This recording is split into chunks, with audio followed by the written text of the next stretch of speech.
Assalamualaikum warahmatullahi wabarakatuh. Halo sobat pemburu kisah, kita berjumpa lagi di Mystery Zone.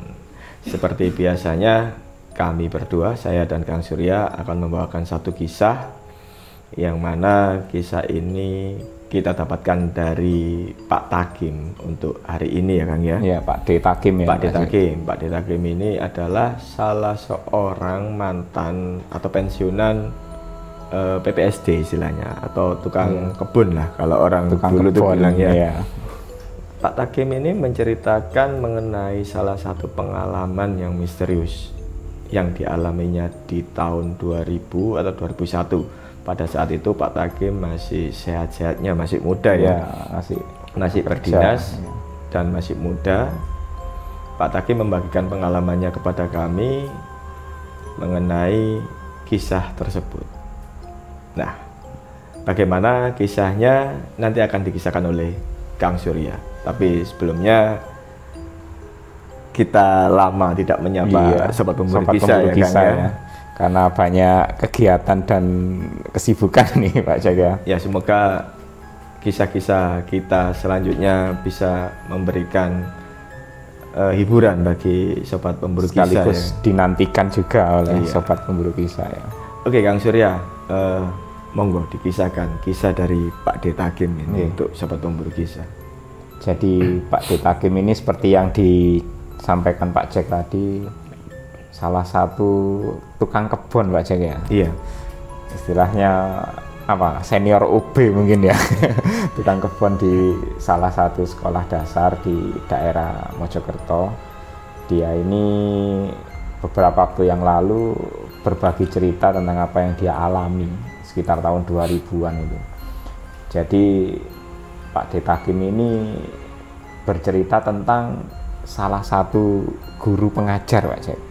Jadi guru pengajar ini yang cukup senior, bapak-bapak yang mana dia itu punya kemampuan apa ya, yang cukup unik. Kalau mengajar itu suaranya ya istilahnya lantang tapi juga tidak terlalu kaku gitu ya. Jadi murid-murid itu seneng banget, apalagi apa yang istilahnya sebagai wali kelas di kelasnya itu ya. Jadi dia itu mengajar segala ilmu pengetahuan dengan tulus, terus ceritanya itu katanya kerap kali diselingi oleh dongeng. Otomatis siswa-siswinya itu ya seneng banget kalau wali kelasnya itu dapat Pak Nur gitu. Jadi rata-rata itu hampir tiap tahun itu murid-murid itu yang istilahnya jadi diwali kelasi oleh Pak Nur ini, kerap kali mereka itu seneng banget masuk sekolah. Karena ya itu tadi, Pak Nur ngajarnya enak, orangnya juga sabar, terus kalaupun marah itu jarang sekali kalau memang muridnya tidak keterlaluan. Tapi ya katanya Pak Takim, ya gimana muridnya keterlaluan, wong gurunya aja enak kayak gitu. Jadi ya rata-rata muridnya mau nakal itu kayak apa ya, nggak ada keinginan untuk nakal gitu aja. Jadi murid-muridnya ini sering kali rajin, datang ke sekolahnya juga. Mereka itu ya mungkin kalau zaman kita dulu belum waktunya pulang, iseng-iseng ya pengen pulang Pak Jack ya. Tapi kalau ini katanya mereka itu senantiasa betah kalau diajar sama Pak Nur ini. Jadi ya di sekolah itu Pak Nur ini termasuk salah satu guru yang dituakan, karena ya mungkin orangnya selain sabar, penyayang, juga bijak, terus dia juga ngajarnya enak, terus pengetahuannya itu cukup luas, sering apa ya, kayak memberi dongeng-dongeng yang banyak muatan budi pekertinya terhadap anak-anak seusia murid-muridnya itu Pak Jack. Nah sampai akhirnya kadang-kadang itu Pak D. Takim ini ya awalnya itu merasa ada yang janggal Pak Jack. Jadi ketika mengajar itu Pak D. Takim ini pernah melihat Pak Nur ini mengajar ya. Ketika selesai mengajar, anak-anak dipersilahkan pulang.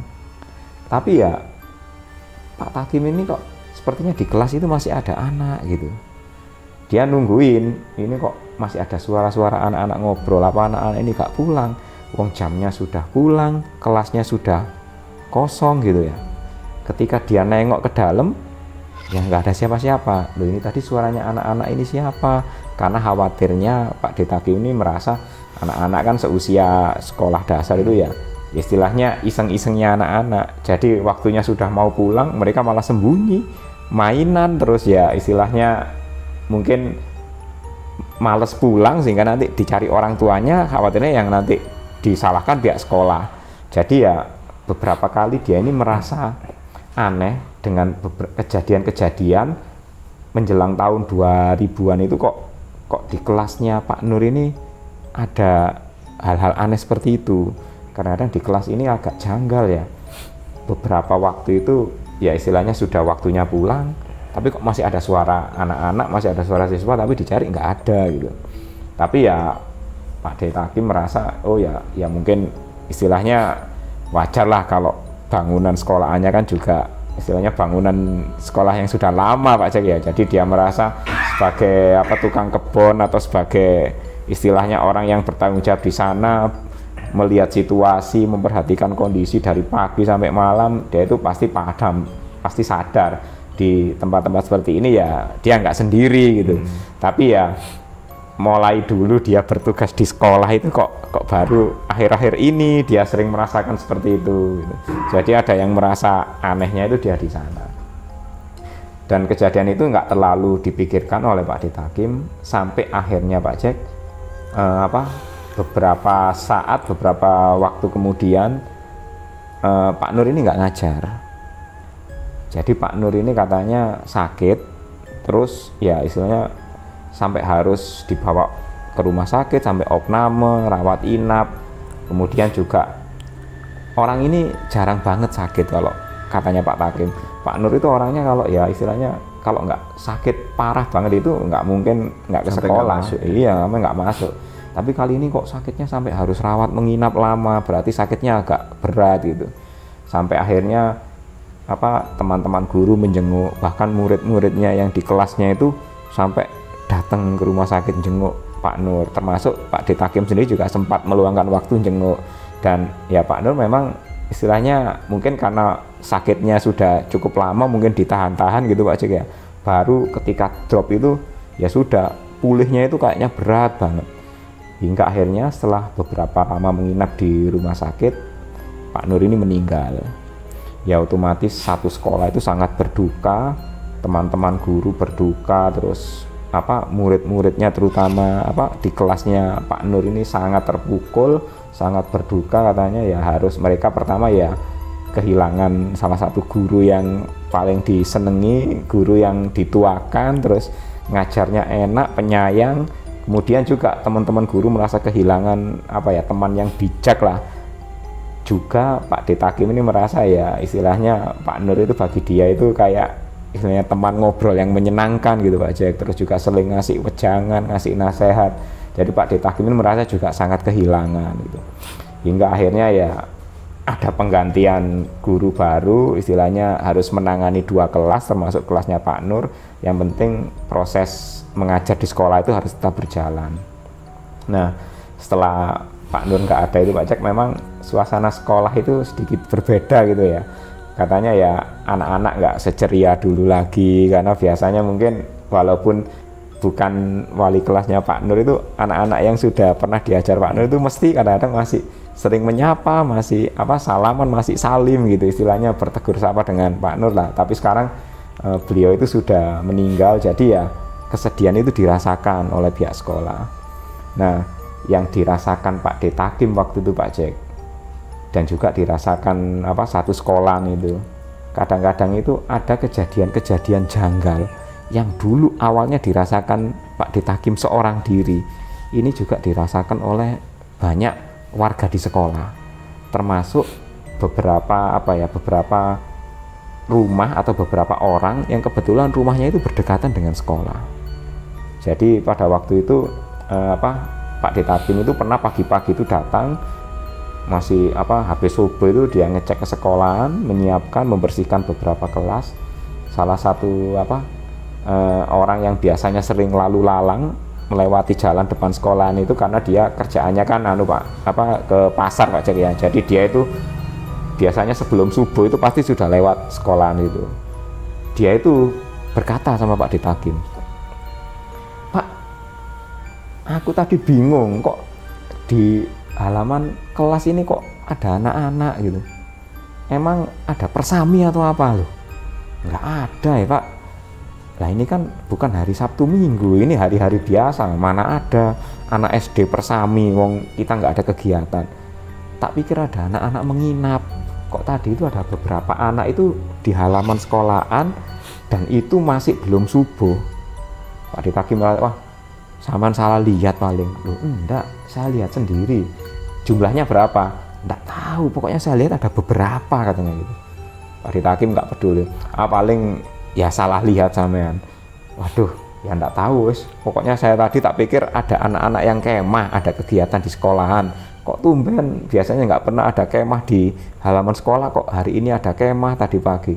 Enggak ada. Lah kemahnya ada apa enggak, kata Pak Ditakim. Nggak ada, nggak kelihatan, cuman ada anak-anak pakai seragam sekolah gitu aja. Ya sudah, Pak Ditakim cuman oh ya paling dipikir itu orang lewat itu salah lihat gitu. Kemudian dia beraktivitas seperti biasa. Nah, kemudian Pak Jack, beberapa hari selanjutnya salah satu orang yang kebetulan tinggal di sekitar sekolahan itu juga menyampaikan ke Pak Ditakim, Pak, ini loh tadi malam itu waktu jam 9 atau jam 10 malam ada yang mainan bel apa Pak? Belnya sekolahan itu kayak ada yang mencet gitu. Lah terus ya bunyi kayak waktunya masuk kelas atau waktunya pergantian jam kelas gitu. Lah yang bikin heran itu semua orang itu dengar. Saya, tetangga sebelah rumah itu sampai keluar semua loh. Ini malam-malam jam 9 hampir jam 10 kok ada bunyi bel. Ini di sekolahan ini listriknya yang bermasalah atau mungkin belnya yang bermasalah. Lah waktu itu orang-orang sempat ngecek, dikelilingi dilihat dari luar, ya nggak ada siapa-siapa gitu. Takutnya kan ada orang iseng masuk sekolahan kemudian mencet bel gitu. Pak Ditakim kemudian ya ngecek Pak Jack, ya kondisi bel yang biasanya di depan ruang guru itu ya nggak ada masalah, dipencet pun juga normal, pergantian jam waktu pelajaran sekolah berlangsung juga semuanya normal. Sampai akhirnya awalnya itu hanya dialami Pak Ditakim sendiri karena dia mendengar dari cerita orang-orang yang ada. Dia kemudian berinisiatif berjaga malam sendiri. Biasanya dia memang tidak sering berjaga malam Pak Jack, hanya waktu-waktu tertentu. Tapi setelah mendengar kabar-kabar seperti itu, dia mulai rutin tiap malam dia itu berusaha menginap. Sampai akhirnya waktu itu dia itu lagi santai duduk di salah satu halaman depan salah satu kelas yang kebetulan ada tempat duduknya dari beton gitu. Dia itu duduk sambil merokok gitu ya, istilahnya sambil berpikir ini kok kejadian ada aja ini kok. Mulai kemarin cerita orang lewat, cerita orang-orang yang tinggal di sekitar sekolah, terus juga ngelihat anak-anak sekolah malam-malam, ini ada apa gitu. Lagi enak-enak santai, tahu-tahu bel itu bunyi kenceng banget Pak Jack.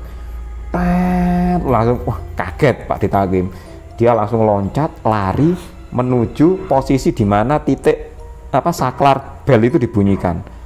Cepat sekali dia lari, khawatirnya ada anak iseng atau ada orang yang berbuat yang tidak ya. Dia lari sambil bawa alat kayak tongkat gitu sebagai jaga-jaga gitu. Dia hanya beberapa langkah saja sudah berada di depan ruang guru. Dan di sana itu nggak ada bayangan orang sama sekali Pak Jack. Bahkan Pak Ditakim waktu itu yakin. Karena apa? Karena pada waktu itu posisinya hujan gerimis.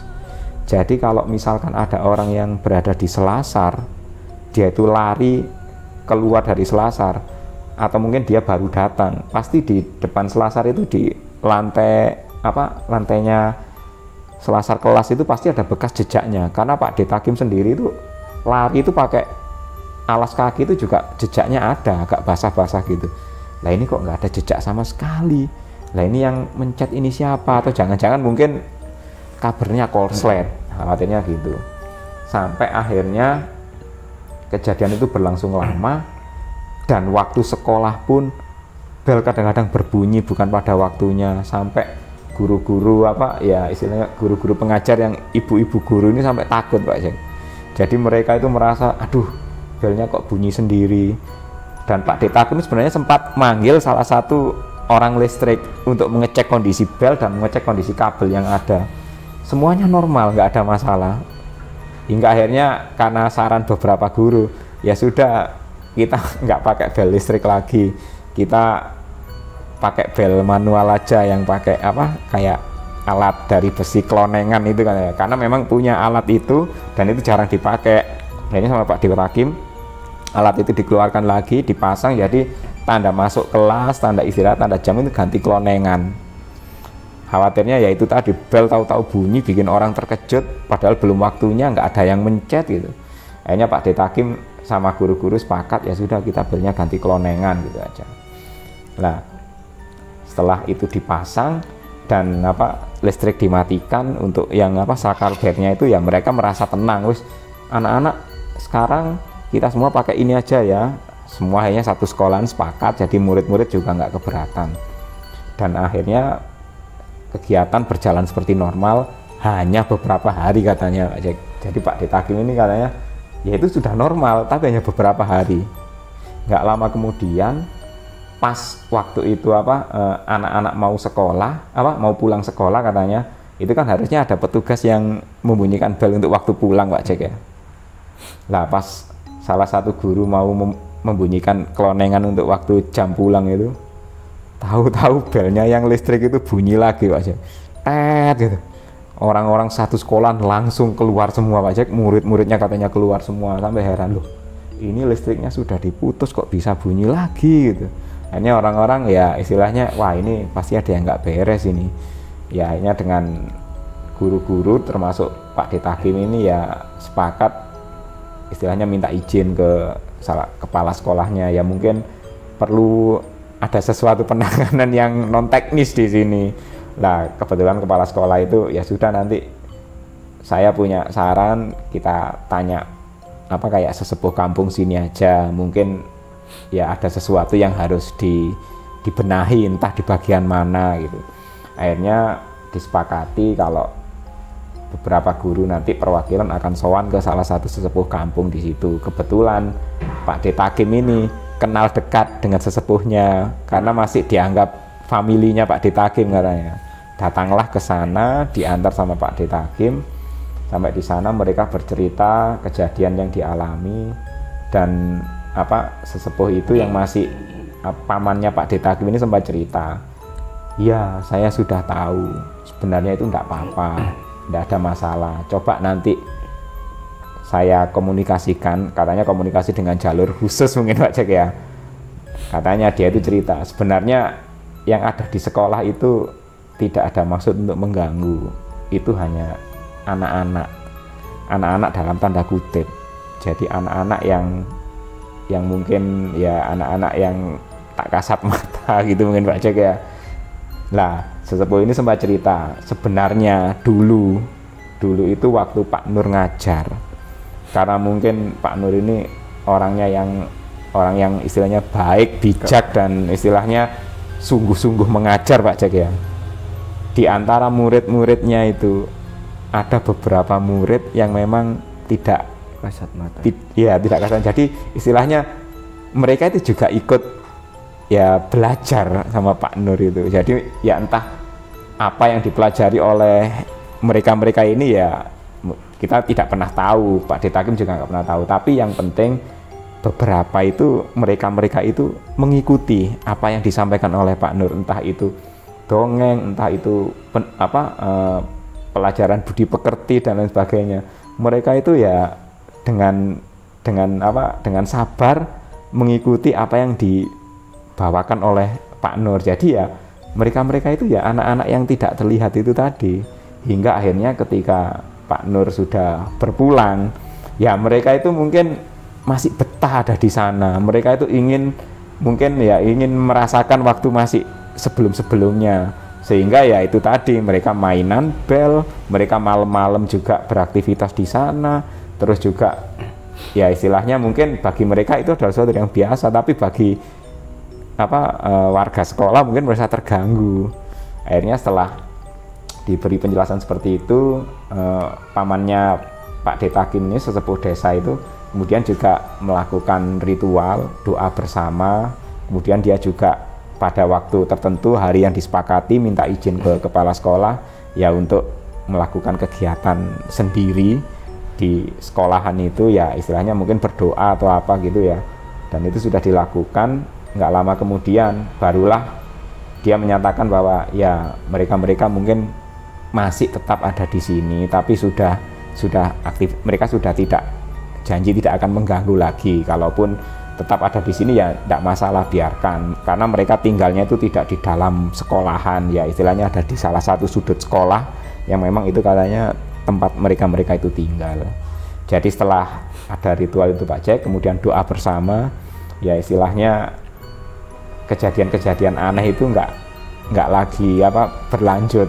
Bahkan Pak Detakim ini sama guru-guru sekolah ini sepakat, walaupun sudah usang, bel yang dari besi kloneng ini masih tetap dipakai, karena banyak beberapa guru, terutama ibu-ibu guru itu masih trauma kalau pakai bel yang bunyi itu Pak Jack. Jadi mereka sempat kaget, sempat istilahnya ya ada rasa takut sama trauma lah. Jadi sampai pada waktu Pak Detakim mengajar beberapa tahun lamanya itu belnya masih tetap pakai klonengan itu tadi dari besi itu tadi.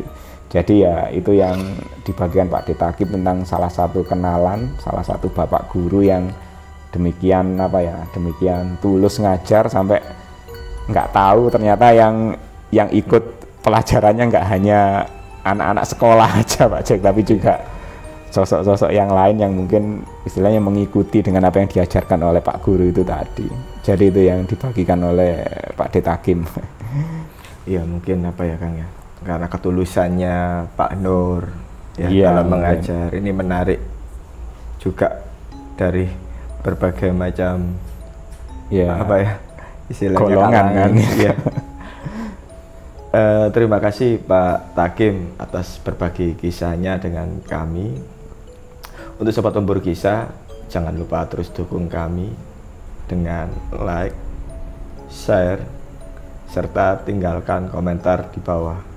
Dan jangan lupa untuk selalu ikuti kisah-kisah kami selanjutnya.